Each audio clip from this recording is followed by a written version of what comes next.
Aujourd'hui, c'est le 14 novembre 2022. J'ai atterri au Japon. Je vais donc parler de mon expérience en atterrissant.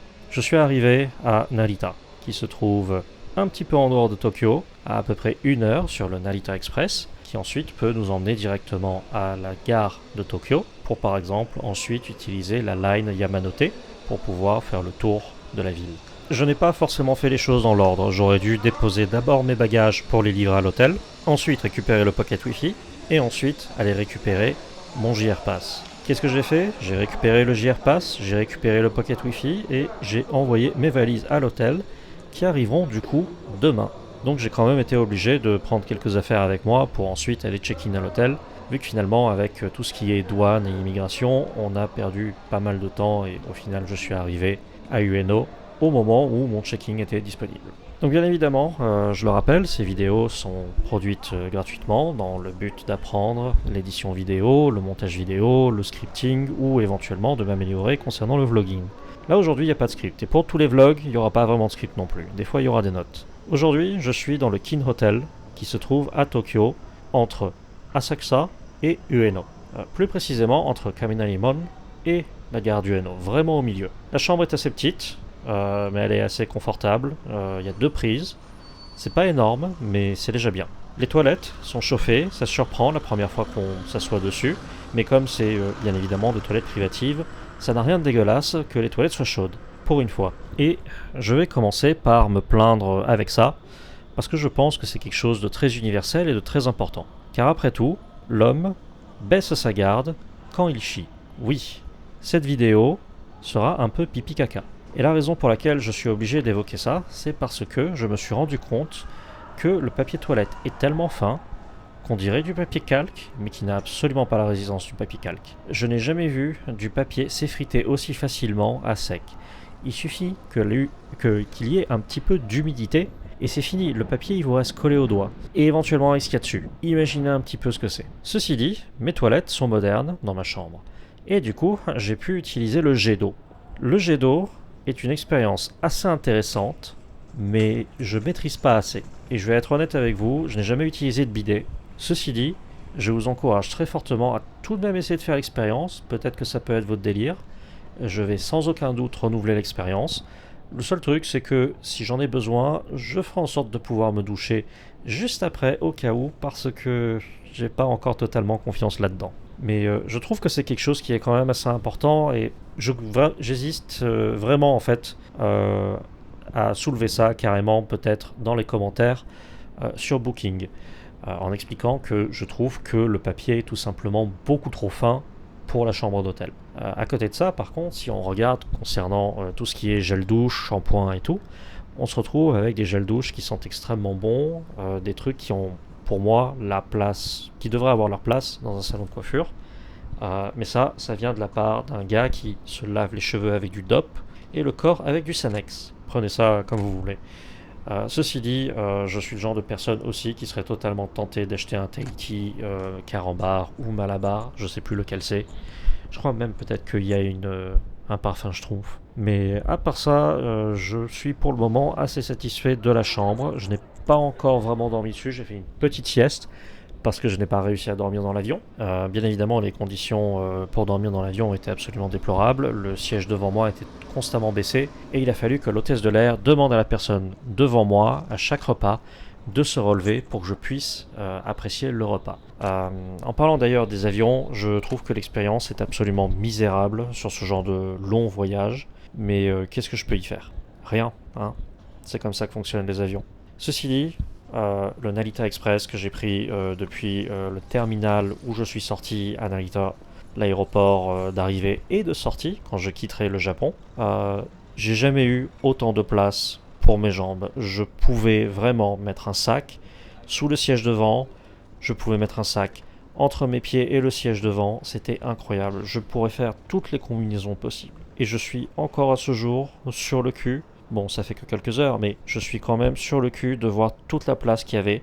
J'ai pas l'habitude. Moi, je prends des Ouigo et des premières classes SNCF selon la disponibilité. Donc ça, c'est quand même une expérience assez novatrice.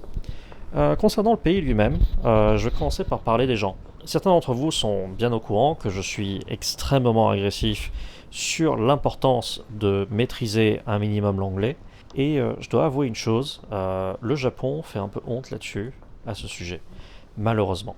On m'a vendu du rêve et on m'a dit mais oui, tu verras, avec l'anglais, c'est tout ce dont tu as besoin pour te débrouiller.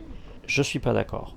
Je pense qu'on m'a menti parce que je suis tout simplement pas satisfait de cette explication. En réalité, j'ai trouvé ça extrêmement frustrant de devoir essayer d'expliquer certaines choses ou de devoir essayer de communiquer. Ceci dit, la seule chose qu'on peut dire, c'est que ils font quand même tout le nécessaire pour essayer de comprendre et si ça leur fait perdre du temps, eh ben, c'est dommage, ça les embête, mais ils feront tout leur possible pour essayer de vous comprendre. Et bon, on peut sortir les traducteurs, il n'y a pas de souci, ça aide un peu.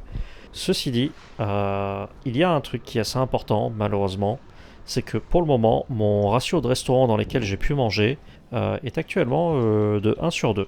Et la raison est assez importante, et ça va être aussi le sujet un petit peu dégueulasse de cette vidéo, mais je ne l'ai pas révélé encore sur ma chaîne ou sur mes streams, mais je suis allergique aux cacahuètes et aux noix. Et c'est un problème.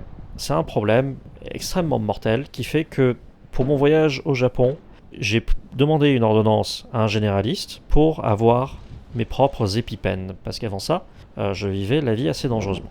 Donc là, je suis rentré sur le territoire japonais avec des épipènes. Et bien évidemment, j'aimerais ne jamais avoir à m'en servir. C'est normal. Personne ne veut faire un choc anaphylactique et personne ne veut s'injecter de l'adrénaline pour essayer de sauver sa vie. Même si, bon, certains disent que ça doit être kiffant. Ceci dit, pour parer à ce genre de problème, j'ai réalisé une carte recto-verso qui explique mon allergie en japonais et qui explique les allergènes qui posent problème. Et ça, c'est quelque chose de vraiment important parce que c'est quelque chose qu'ils ont l'air de vraiment apprécier. J'ai pu communiquer beaucoup plus clairement à travers cette carte les dangers réels concernant les allergies, les traces possibles et tout. Et c'est comme ça que bien évidemment, je me suis dit, je vais pas manger au premier endroit qui faisait du karaage, à ma grande tristesse bien évidemment. Le karaage c'est sacré, c'est une religion pour moi. Cependant, j'ai quand même pu faire un yakiniku. Donc j'ai pu faire griller ma propre viande.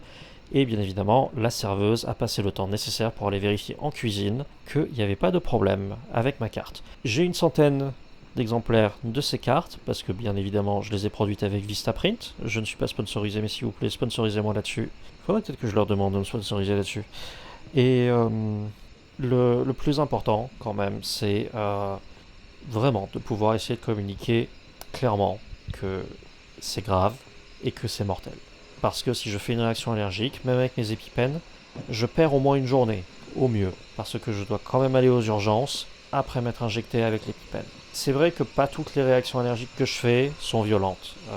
Notamment l'huile d'arachide par exemple me fatiguera un peu et me donnera de la diarrhée. Mais s'il y a des traces de cacahuètes, peu importe la taille de la trace, c'est fini, je fais une grosse réaction allergique. Le visage gonfle, je vomis. J'espère d'ailleurs que je peux vomir, parce que vomir ça fait en réalité du bien quand je fais ce genre de réaction allergique. Même si je vomis extrêmement acide à ce moment-là. Et des fois, quand je fais ce genre de réaction allergique, j'ai l'estomac vide et c'est juste là où je commençais à venir et à grignoter quelque chose ou à manger un repas. Donc ça devient un peu compliqué. Et c'est très difficile à gérer. Bien évidemment, il y a toujours un risque d'étouffement. Ma gorge se referme après tout. J'ai la respiration qui siffle et toute la tête qui gonfle, qui me démange. C'est très désagréable. Peut-être que j'aurais dû mettre un trigger warning concernant ce genre de choses, mais on verra. Donc voilà, c'est un petit peu ça le résumé de ma première journée pour, on va dire, les choses où il y a eu des événements où j'ai été obligé de faire un petit peu des choses, on va dire, inhabituelles. Ah non, j'ai oublié un truc, c'est que malheureusement, je suis obligé un petit peu de faire ce genre de power move où si les gens ne comprennent pas l'anglais ou ne maîtrisent pas suffisamment l'anglais pour communiquer avec moi, je suis celui qui parle en japonais. La raison pour laquelle je cherche à m'exprimer tout de même en anglais par moment, la plupart du temps lorsque c'est nécessaire, c'est parce que je veux soit pouvoir obtenir une explication claire et pouvoir confirmer avec le gars en face qui comprend, c'est-à-dire je lui dis en anglais, il me le répète en japonais et je peux confirmer ce que c'est. Parce que j'ai une bien meilleure compréhension du japonais que ce que je peux le parler. Ceci dit, mon niveau japonais, on va dire quand même qu'il n'est pas suffisamment élevé pour pouvoir communiquer très clairement ce que je veux dire à tout moment. Et ça, ça change pas mal de choses, selon ce que je cherche à dire, notamment par exemple pour les allergies, à quel point c'est grave, ou dans le cas de mes valises, s'il vous plaît, rendez-moi mes valises, je voudrais juste récupérer quelques affaires pour l'hôtel. Mais bon, c'est pas grave. C'est rien de tout ça en fait ne m'a vraiment posé de problème. C'est vrai que c'est un peu frustrant de ne pas pouvoir parler la langue ou de ne pas pouvoir se faire comprendre. Ce sera toujours frustrant et c'est pour ça que je dis, mesdames et messieurs, s'il vous plaît, maîtrisez l'anglais. La barre est basse. Elle est beaucoup plus basse que de maîtriser une langue comme le japonais. On n'est pas en train de parler d'un niveau complexe qui est nécessaire en anglais. Mais si vous pouvez communiquer en anglais, les choses seront tellement mieux pour absolument tout le monde. Et je crois que c'est fini pour les trucs un petit peu hors de... Ouais, ça devrait être tout. Pour les trucs qui sortent un petit peu de l'ordinaire. Du coup, ce que j'ai fait, c'est que comme je suis arrivé assez tard à l'hôtel, je me suis un petit peu allongé, j'ai fait une petite sieste et le soir, en allant chercher un petit peu où manger, je me suis dit pourquoi ne pas aller visiter Asakusa Kaminarimon de nuit, parce que c'est quelque chose que je voulais faire. Et je l'ai fait. Je l'ai fait avec absolument grand plaisir. J'y suis allé, j'ai vu le temple, de l'extérieur bien évidemment. Je n'ai pas vu forcément les magasins ouverts parce que ils sont fermés à ce moment-là. Toute la rue commerçante en fait est fermée. Enfin, on peut visiter la rue commerçante, mais les magasins ne sont pas ouverts. Et j'ai trouvé ça assez intéressant, c'est joli, c'est vraiment magnifique. J'ai aussi pu faire l'expérience d'un combini. Je suis allé chez Family Mart pour acheter du dentifrice, parce que je suis encore une fois venu sans tube de dentifrice. Mais je me brosse à dents, donc c'est déjà ça. J'ai aussi un petit peu utilisé les distributeurs de billets dans le Family Mart, qui du coup ne distribue que à partir de 10 000 yens. Donc ça fait un peu moins de 100 euros, peut-être entre 100 et 80 euros. Le taux de change, bien évidemment, va varier. Cependant, contrairement à une expérience en France où on m'a refusé un billet de 100 euros une fois dans une crêperie, sans être trop spécifique, alors qu'on en avait pour à peu près 43 euros de consommation. Là, on a pris mon billet de 10 000 yens pour une consommation de 1300, je crois, 1500. C'était une petite consommation. Mais pour le Yakinikudon, c'est pas Yakinikudon, je suis Yakiniku, c'était assez impressionnant qu'on me fasse pas d'histoire pour prendre le billet. J'aurais pu payer par carte aussi, mais je voulais quand même avoir un petit peu d'argent parce que j'ai un endgame. Le endgame, c'est que bien évidemment, j'aimerais avoir une pièce de 5 yens, et j'ai pu l'obtenir, pour pouvoir la mettre à mon porte-clés. C'est une pièce qui a un trou au milieu. Pourquoi ? Parce que c'est tout ça. Il n'y a pas de raison derrière ça. Je pourrais aussi m'en servir pour revisser la vis sous l'appareil photo pour le support, qui est Arca Suisse.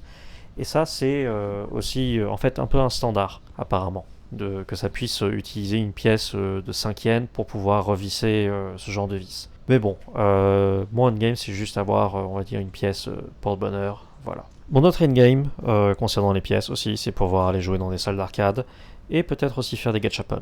J'ai aussi utilisé ma Suica pour pouvoir acheter à boire à Narita. J'ai trouvé l'expérience assez simple d'utilisation, je vais quand même devoir penser à la recharger une fois de temps en temps, lorsque je vais m'en servir. Concernant le JR Pass, c'est un petit peu compliqué, parce que des fois, il faut passer à un guichet pour pouvoir montrer le passeport et le pass en même temps. Mais en dehors de ça, s'il faut passer directement sur des portiques, ça pose pas vraiment de problème, c'est assez simple, et très franchement, l'expérience me convient. Il faut juste en fait penser à passer le JR Pass qui est un ticket, un papier, et aussi le ticket qu'on a acheté pour la réservation si on prend une réservation.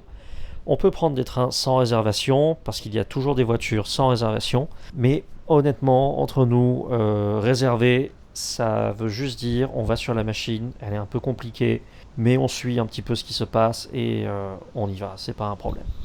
Concernant d'ailleurs les réservations, j'ai un petit peu galéré avec la machine au début parce que c'est pas évident, mais ça passe en réalité, c'est quand même acceptable. Et je renouvellerai l'expérience définitivement pour pouvoir aller sur Kyoto lorsque j'en aurai fini avec mon premier séjour à Tokyo, d'ici quelques jours. Pour ensuite me balader un petit peu dans Tokyo, il y a mes jambes et les métros. Le JR Pass est utilisable pour la ligne Yamanote qui fait le tour de tout ce qui est Tokyo. Donc par exemple, ça va à Akihabara, Ueno, et il y a d'autres destinations là-dedans. Je crois qu'il y a aussi Shinjuku aussi. C'est très intéressant parce que du coup, ça veut dire que j'ai pas besoin de valider avec la Suica. Je peux utiliser mon JR Pass pour prendre ce transport qui est très utile.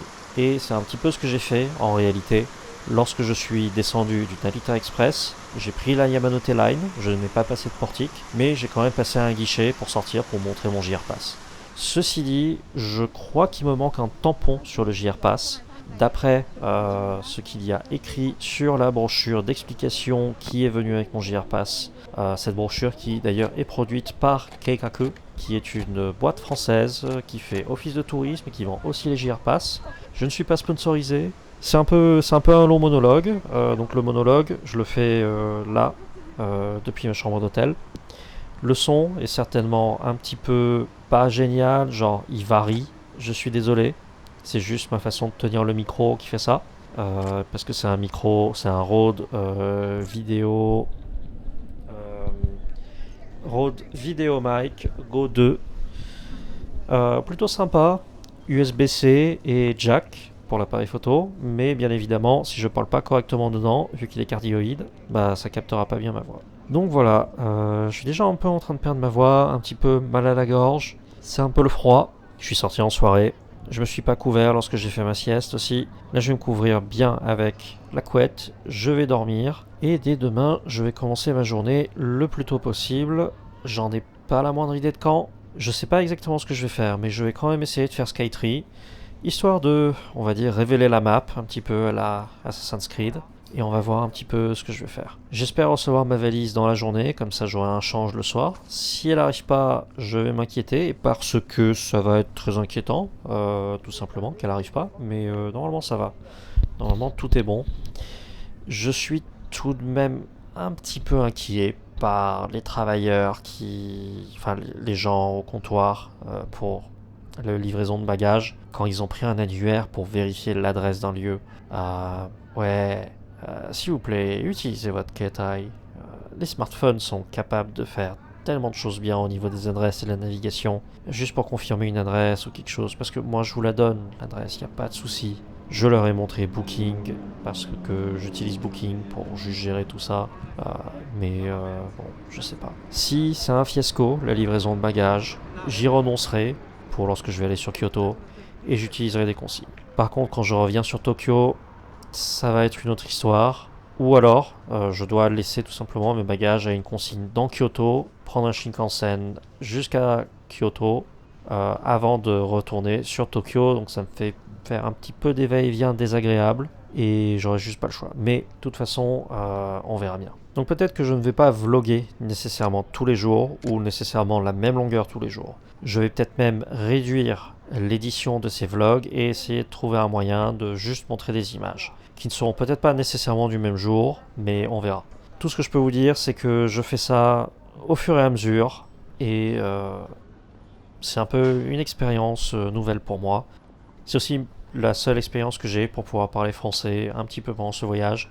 Je pense que je vais un peu oublier comment parler français quand je vais revenir. C'est pas grave pour le boulot, un peu plus grave pour les gens autour de moi, sans doute, mais bon, on verra. Du coup, voilà. On passera au prochain vlog et je verrai comment je vais exporter ça depuis Audacity. Qu'est-ce que je vais faire comme montage. Essayer un petit peu d'ajouter les images sur Lightroom. Peut-être essayer de travailler un petit peu quelque chose pendant une petite demi-heure, histoire d'avoir quelque chose, on va dire, Instagrammable. Même si je rappelle que je n'ai pas d'Instagram, je posterai quand même quelques photos sur Twitter et je les partagerai un petit peu à droite et à gauche. La plupart d'entre elles resteront tout de même privées, parce que c'est mon voyage, même si je veux partager. Du coup, on se voit bientôt.